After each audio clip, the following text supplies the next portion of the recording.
Good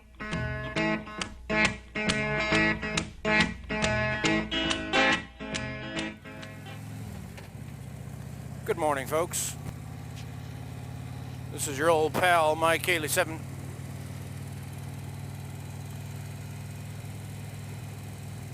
On my way to work again.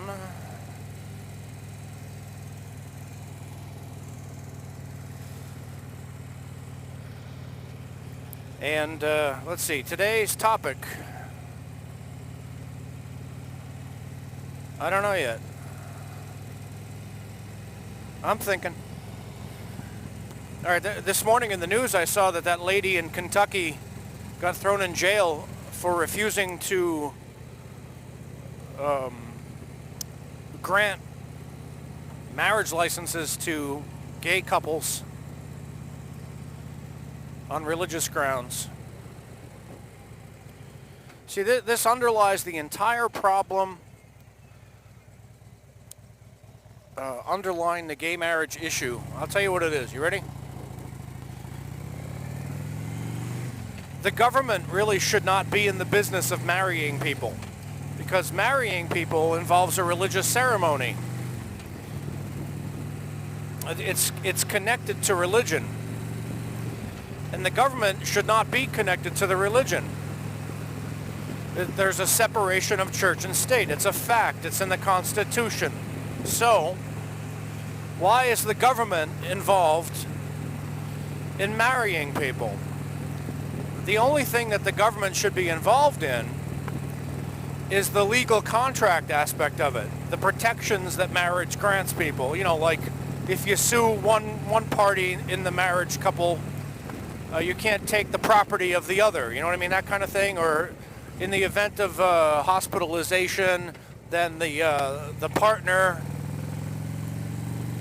has say as to what happens with the person who's incapacitated, kind of thing. Property issues, the legal aspects. That's what the government should be involved in. But the actual term of marriage shouldn't even be applied to it.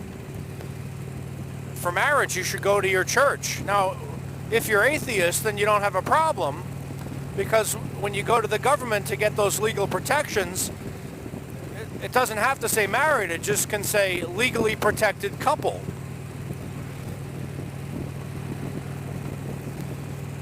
So the government shouldn't be involved in it in the first place. And if that were the case, if the government were out of the marriage aspect of it and just clearly represented only the legal aspect of it, then it wouldn't be a violation of anyone's religion to quote-unquote marry anybody, because they wouldn't be marrying anybody. They would just be saying the government is granting you two people legal protections. I don't know if that would solve it, but I think it would be at least clearer. My opinion is that lady, she took an oath to do that government job, so she should do her government job. And if she refuses to do the government job, then she should be fired. I mean, there are all kinds of religious reasons not to do things as a government employee, but you can't do that. I'm sure there are many religions where if you wanted to be strict about it, you couldn't even serve in the government. I know Jehovah's Witnesses are one of them. You can't even be a firefighter if you're a Jehovah's Witness, because you can't be in any part of the government. It's all objectionable. Boy, I'm glad I'm not in control of stuff, because what a headache that would be. Speaking of headaches, I had a terrible one this morning. I've just been tired this whole week. I'm going next. Here we go.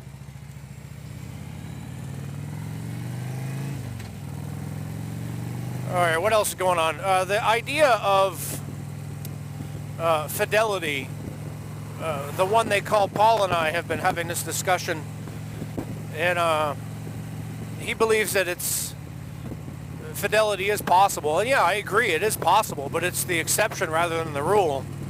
That's borne out by countless statistics. I think expecting fidelity is an unrealistic expectation. So what do? We blame the people who are not faithful because they succumb to their baser urges, which is part of, humanity. I wish we didn't succumb to our baser urges as a species, but that sex drive is some powerful shit. It's a very rare person who can stay married for 50, 60 years and never cheat, never get divorced. I mean, it's just very rare. That's why it's on TV all the time. I'd like to believe it's possible for me, but no. Not that I'm going to cheat. Not that the person I'm with is going to cheat. I just don't. I don't believe in it. I don't believe in getting married anymore. I might. You never know. For the legal protections when I'm older. Or I could just grant my girlfriend power of attorney at some point.